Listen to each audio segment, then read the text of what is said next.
আমি আপনার ছবি দেখতে চাই। আমি যেদিন আপনার সামনে আসবো সেদিন না হয় আমাকে দেখে নিন। তাহলে কবে দেখা করব আমরা?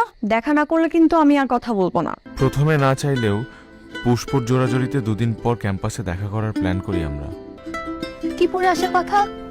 হলুদ টি শার্ট পরে আসবে বললো। হলুদ টি শার্ট?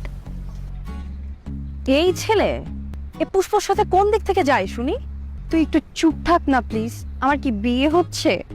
আমার সবার প্রথমে এটা জানা দরকার যে ছেলেটা কে।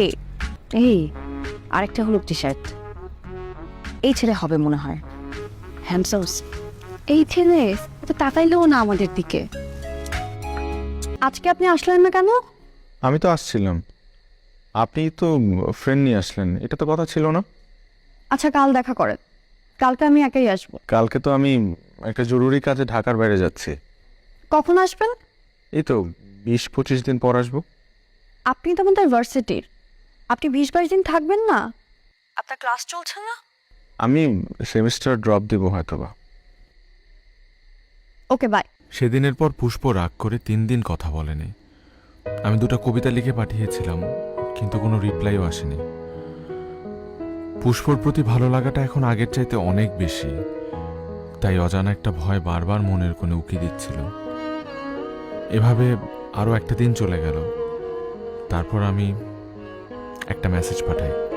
কেমন আছেন? দেখেন, আমি আমার ইমোশন লুকাতে পারি না। আপনাকে দেখার ইচ্ছা আমার দিন দিন বাড়তেছে, আপনি কেন বুঝতেছেন না? দেখেন, আর তো মাত্র 17-18টা দিন। আমি চাই আপনার সাথে যেদিন আমার সামনাসামনি দেখা হবে সেদিনই আপনি আমাকে দেখবেন। কিন্তু কেন?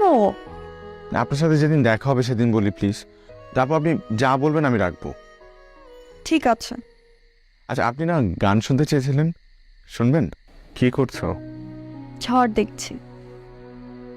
বৃষ্টি ভালো লাগে? অনেক, কিন্তু মা ভিজতে দেয় না, ঠান্ডা লেগে যায় তাই। ভিজতে চাও কল্পনায়? সেটা কিভাবে? চোখটা বন্ধ করো, তার কল্পনা করো। একটা মেঘলা দিনে শুনশান রাস্তার মাঝে একা দাঁড়িয়ে আছো তুমি।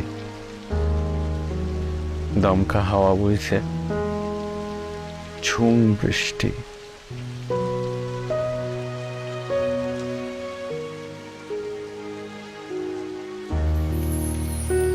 আর আমি তোমার সামনে এসে দাঁড়ালাম।